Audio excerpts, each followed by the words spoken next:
Hello, my friends in Brazil. My name is Michael Carnahan. I'm a set designer based in Brooklyn, New York. I've had the pleasure of working in Sao Paulo the last few years, and I was asked to put a lecture together to tell you about what a set designer does, what my process is, what our work life is like, what working in this industry is all about.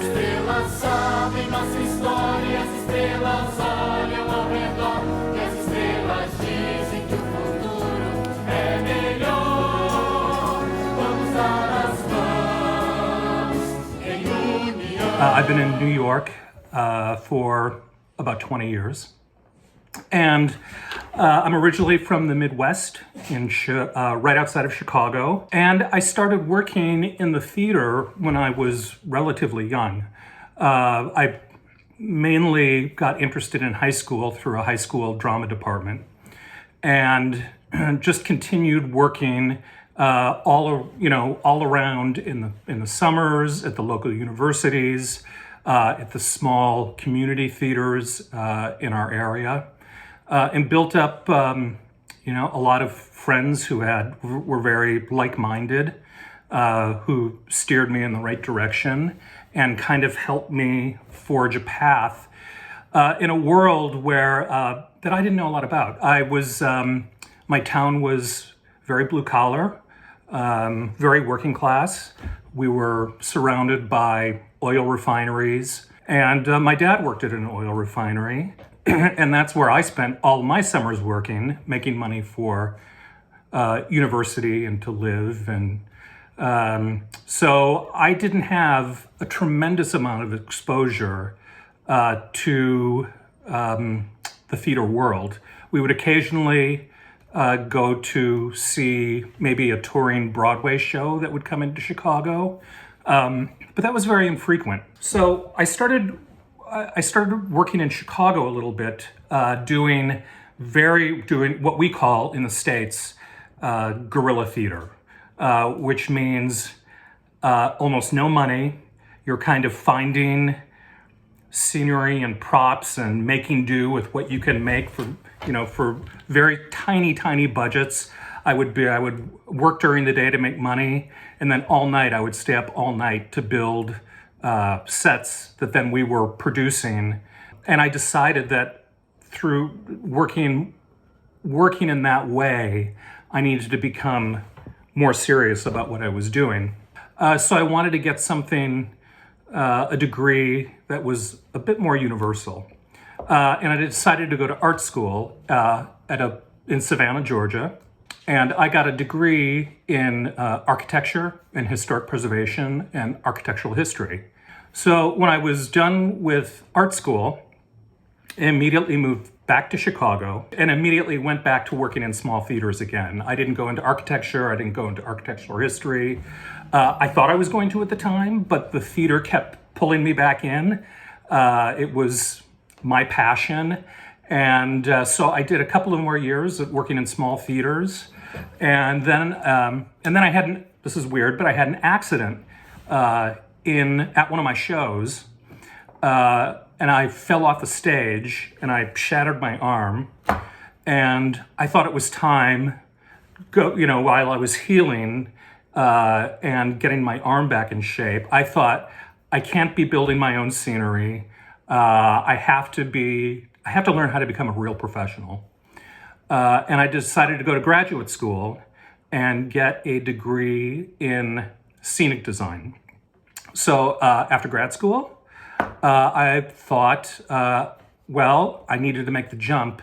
And if you want to work in the theater in America, you're eventually going to find yourself in New York. I had sent my resume out to several designers, and I had met a couple of designers who had come through my grad school doing some master classes that were in New York. And they said, when you want to move, come and we'll hire you. We'll give you some assistant work. So while I was assisting, I got to start working on my first Broadway shows. I did plays. I did musicals. We did dance pieces, not on Broadway. I worked on operas. Basically anything that came across that needed set design work in, And it really trained me in what it was to be a set designer. Basically, the set designer is taking basically a script, piece of paper with words on it, and you are creating the visual identity of the play or the musical or the opera. You're giving it its physical environment for the director and the performers to work within. And so how do you develop that physical world? And, there are a number of ways this happens. First of all, you usually, when I get hired on a show, I usually 9 times out of 10 get hired by the director, who I have some established relationship with, or has seen work that I've done in New York or in regional theater or wherever it may be. Other times I get approached by producers who have seen my work and will put me with a director. And if they like a certain style I work in, usually steer me to the right piece. Occasionally I will be familiar with, have a relationship with a playwright or somebody who's written the book of a musical, and a show will come to me that way. So when we're developing a play, when a director comes to me and says, "Hey, Mike, I have got this play, this musical, and we're going to do it in such a place, like Sao Paulo, and I have these X number of thoughts about what it is." Many times a director will say, "Go away and work on this and give me your thoughts and your ideas. And what do you think you can bring to this?"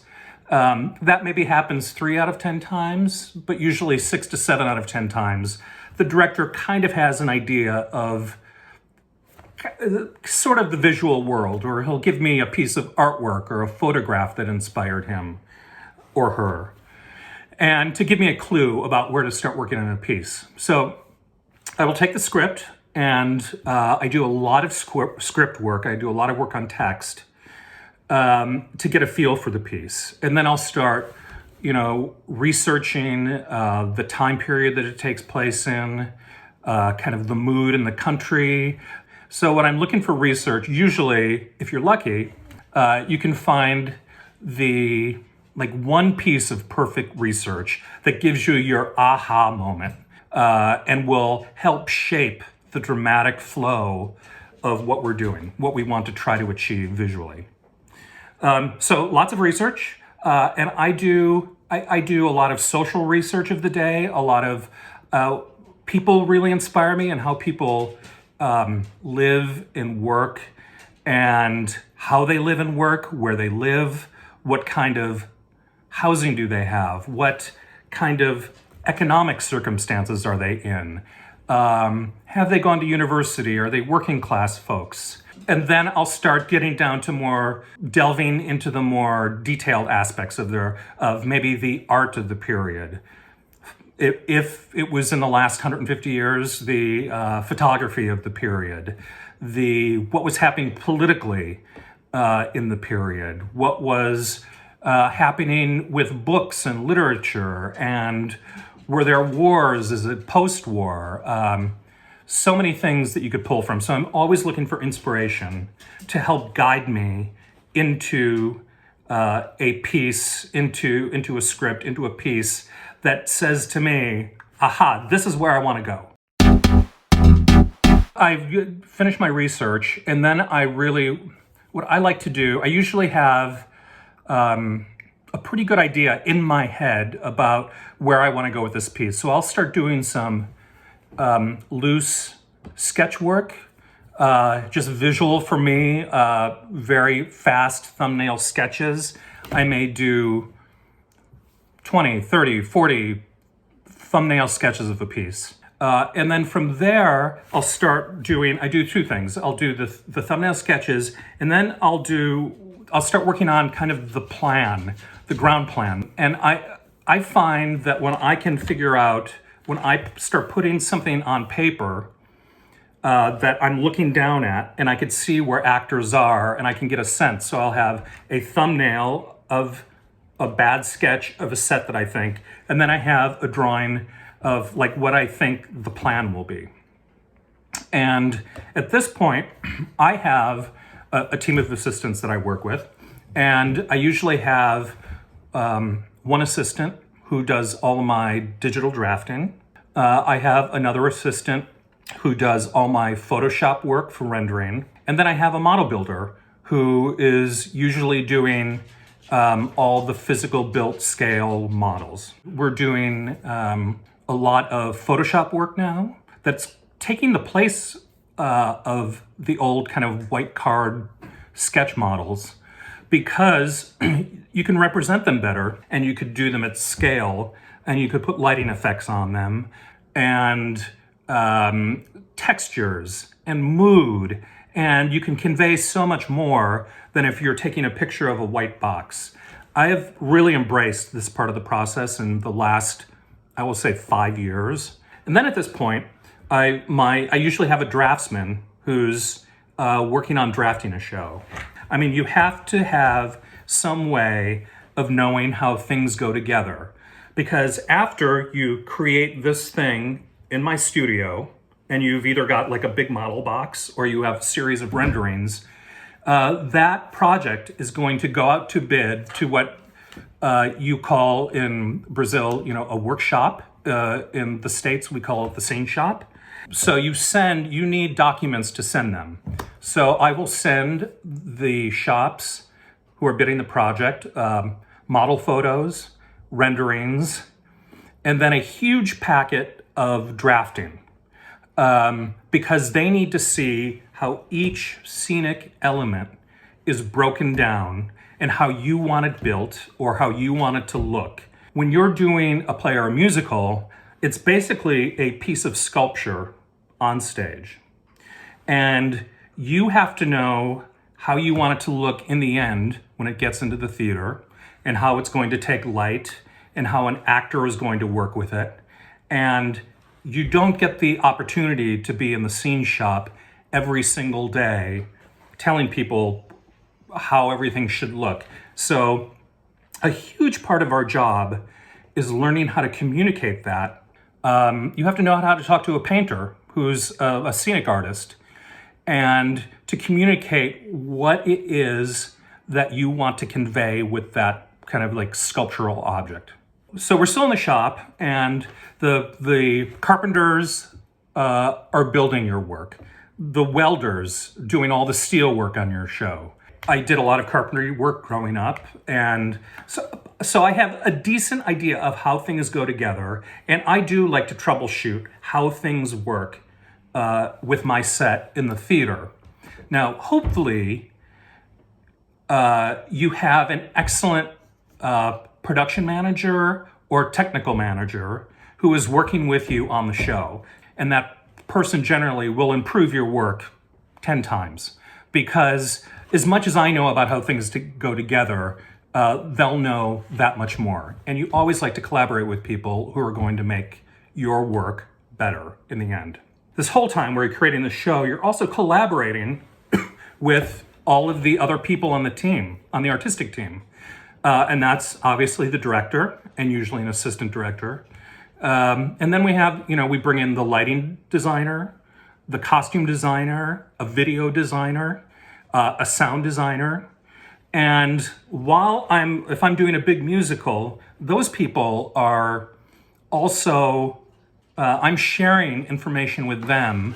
I like to design lots and lots of lighting into my scenery. And,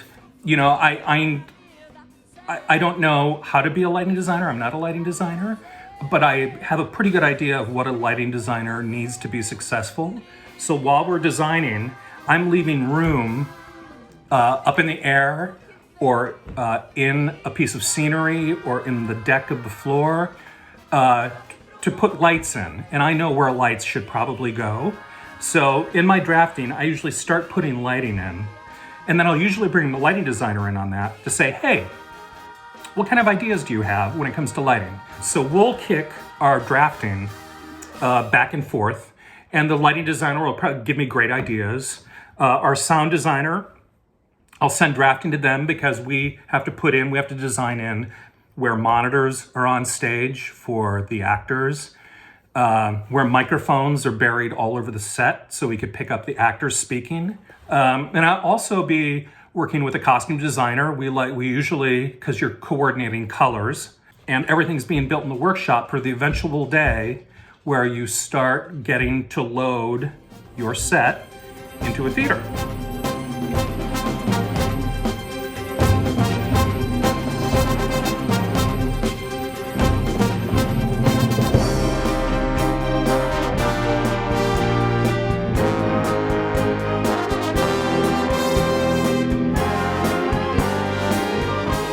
I have two favorite days. The first day I go to the theater and get to see the set in the theater. And we have this thing called Loadin.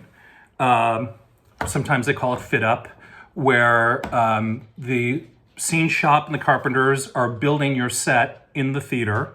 It's come on a truck in pieces, and then it gets all loaded out from the shop, travels to the theater, and then we have an army of people who will start putting the whole show together. And usually that's been going on before I arrive. So I'll get there maybe a week into the process, so a lot of it is already complete. And I love that day, going in and it's like, bam. And it's either, oh, I made a huge mistake, or, oh my God, this is all going to work.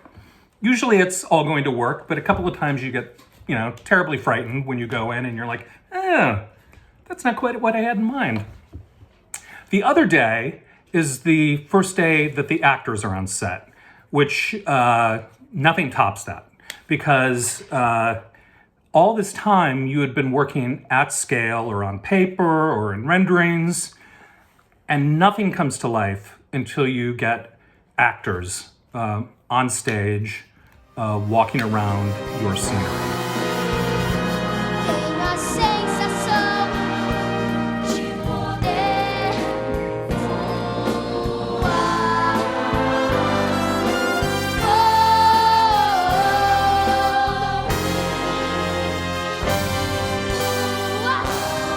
While we're still rehearsing in the theater, we're still finishing all the painting. We're taking the various elements that were never put together in the shop. They're finally going to fit together in the theater. And then we start layering in lights and sound and an orchestra. And we rehearse the show. We go into tech for a show, which we're putting all the technical elements for. And then we invite the audience in after some dress rehearsals. And the first audience is also usually a terribly frightening day because you're usually very tired by this point, and you always feel like you haven't had enough rehearsal. But then there's also this great release when you get to hear people, laughing and clapping and responding to the work that you've spent so much time doing. And to see it, come to life with actors dancing and singing and an orchestra playing the music. And it's just a beautiful thing when all those things marry together and you finally have this project on stage that is taken usually hundreds of people to bring off. So when that day comes, you never work alone. Everybody plays an incredibly important part. It's the greatest collaborative art there is.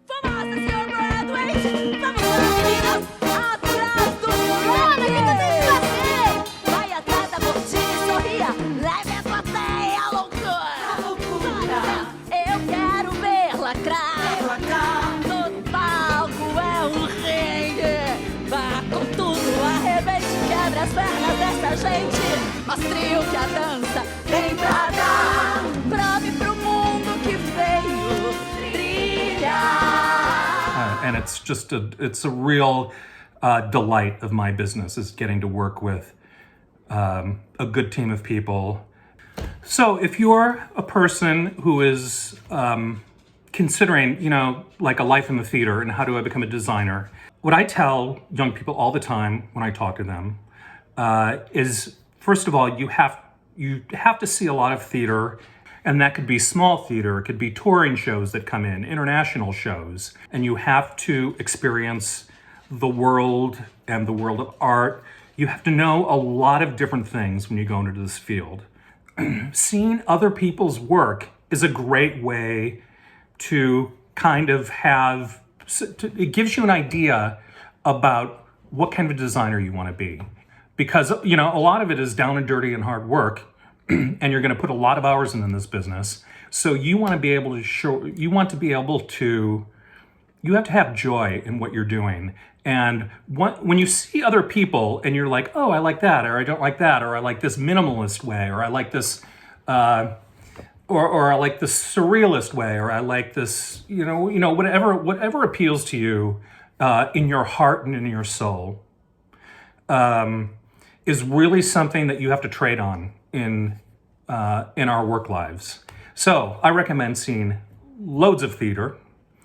I recommend traveling. I recommend going to lots of museums and seeing a lot of artwork. We're designers, we're not artists.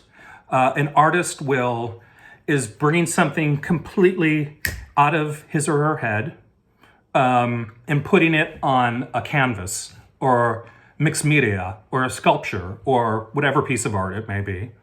And designers don't do that.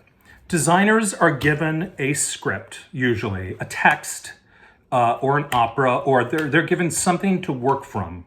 And then you have to, after you do that, and you dedicate yourself to learning all these skills, that a lot of these things that we talked about through this whole lecture, you have to be in a city that is producing work, wherever that is around the world. But you have to put yourself out there. You have to study, you have to hone your skills, and you have to kind of get, you have to have like this visual thing, whatever it is that appeals to you. You really have to think about, like how you want to live and how you want your house or apartment to look, and all these things kind of turn you into the designer that you're going to be.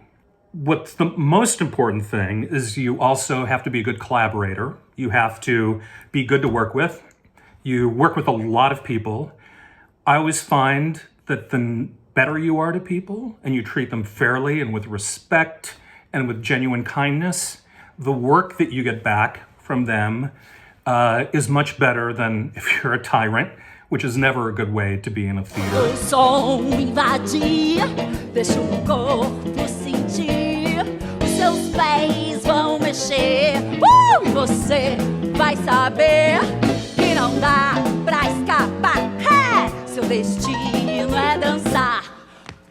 Vem pro boogie-woogie, vem pro boogie-woogie, é instintivo, quase primitivo, desde quando nascemos, nós sempre nos mexemos. So, in conclusion, this, in a very small nutshell, is how a set designer works. I hope some of the visual images that we've put into this is helpful too.